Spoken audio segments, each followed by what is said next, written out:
Olá pessoal, tudo bem? Itamar aqui. Lucas e Atos, o modelo pentecostal para hoje. É o que vamos falar no dia de hoje aqui.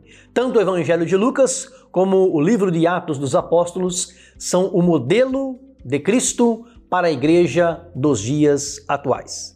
Se você ainda não se inscreveu aqui no nosso canal, se inscreva. Ative o sininho aí para você receber as notificações dos próximos vídeos. Ficar sabendo cada vez que nós publicarmos aqui um vídeo novo para o seu enlevo espiritual, para que você possa ser abençoado. Compartilhe com mais pessoas, para que mais pessoas possam ser abençoadas também. Vem comigo!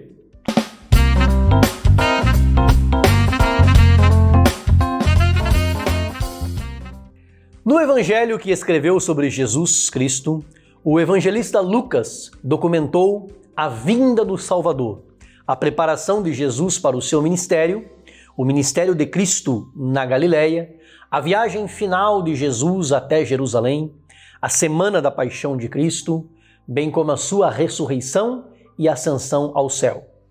Ele escreveu por volta do ano 60 e mostrou Jesus como sendo o Salvador que era divino e humano ao mesmo tempo.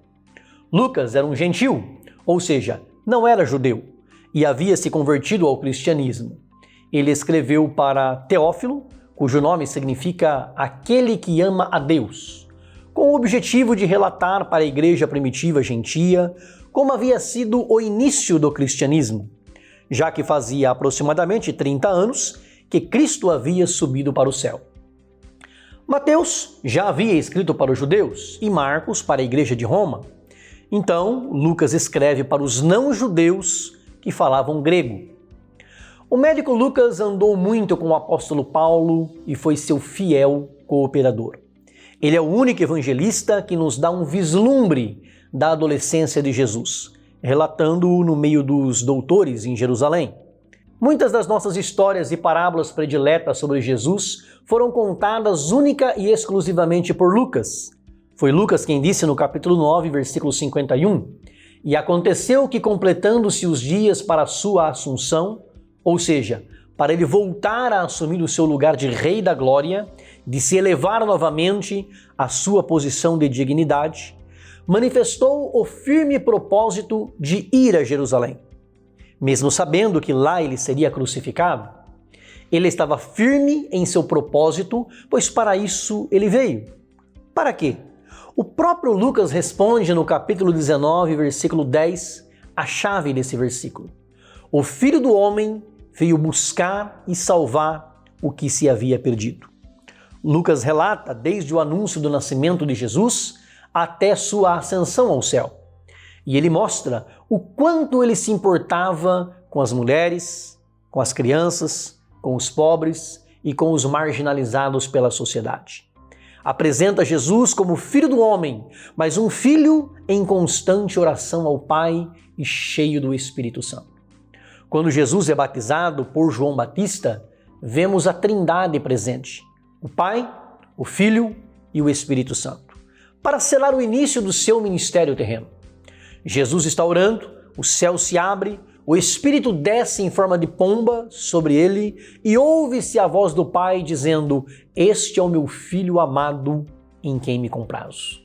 O próprio Espírito impeliu Jesus a ir para o deserto para ser tentado pelo diabo.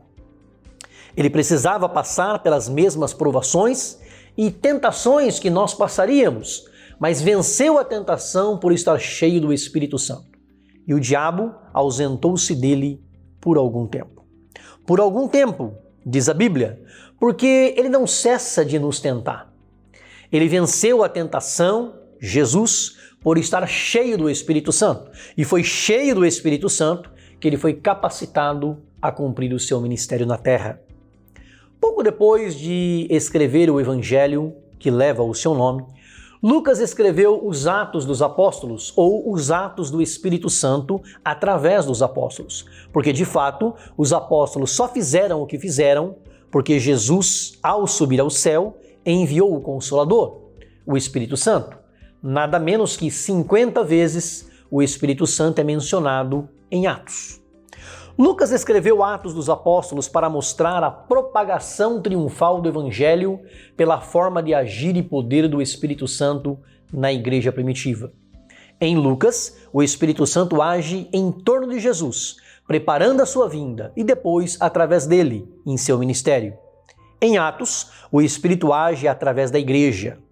Lucas relatou o derramamento do Espírito Santo, os primeiros dias da igreja em Jerusalém, a perseguição dos cristãos, que levou à expansão do Evangelho, a propagação do cristianismo entre aqueles que não eram judeus, o concílio de Jerusalém, as viagens missionárias de Paulo, a prisão de Paulo e seu ministério mesmo estando preso, tudo isto Lucas relatou em Atos.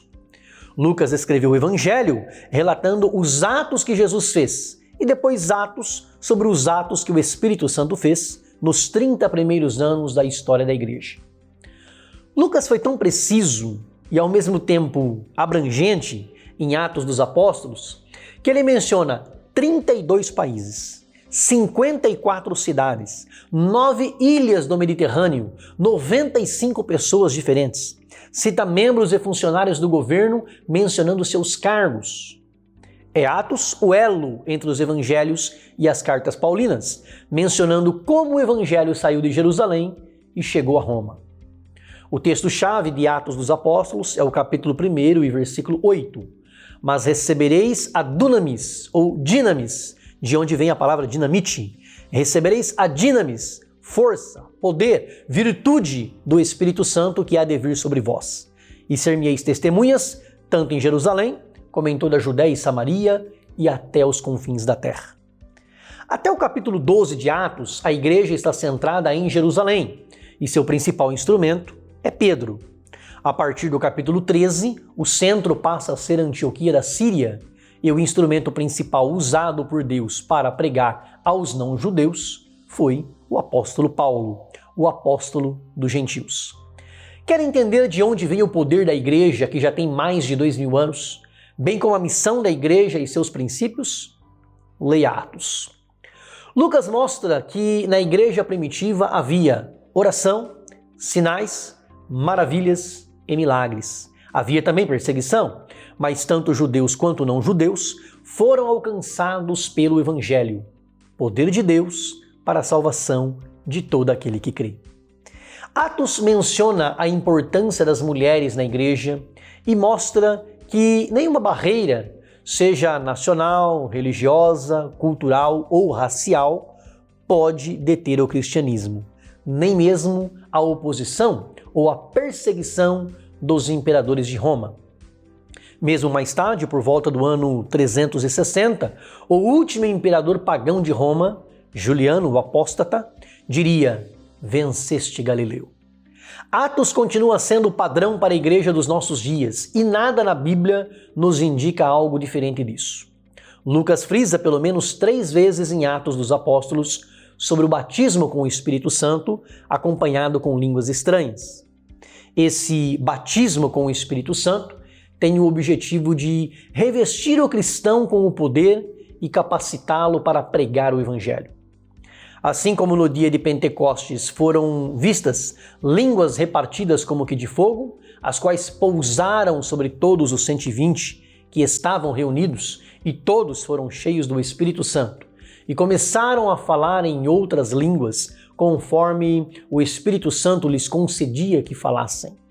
Da mesma forma, hoje, nos nossos dias, no século XXI, a glossolalia, ou seja, a capacidade de falar em línguas desconhecidas, que podem ser da terra ou não, por obra do Espírito Santo, ainda é a evidência física inicial do batismo com o Espírito Santo.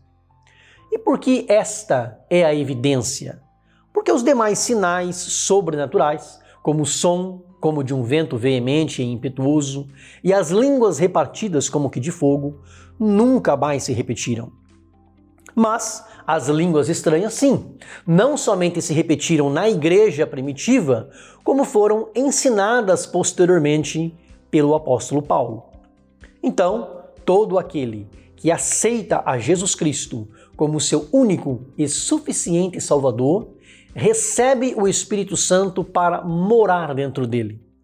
Mas o importante é também ser batizado com o Espírito Santo, ou seja, revestido de poder para testemunhar de Cristo com ousadia e bravura. Assim como o ministério de Cristo começou com a descida do Espírito Santo, enquanto ele era batizado, a sua igreja também começou como instituição de pregação do Evangelho com a descida do Espírito Santo no Pentecostes. Atos dos Apóstolos está recheado da ação do Espírito Santo. E a recomendação bíblica para nós, ainda hoje, é: não vos embriagueis com vinho, em que há contenda, mas enchei-vos do Espírito. Como disse o apóstolo Pedro em Atos 2:39, a promessa também diz respeito a nós hoje no século XXI. Deus prometeu na sua palavra que nos últimos dias derramaria do seu Espírito sobre toda a carne. Isso marcou o início da dispensação do Espírito, e Deus continua derramando hoje e continuará derramando até o grande e glorioso dia do Senhor. A pergunta é: você vai entrar debaixo dessa nuvem que Deus está derramando do seu Espírito e desfrutar desse derramamento, ou vai ficar de fora? Que Deus te abençoe em Cristo Jesus. Grande beijo no coração, grande abraço, fica com Deus.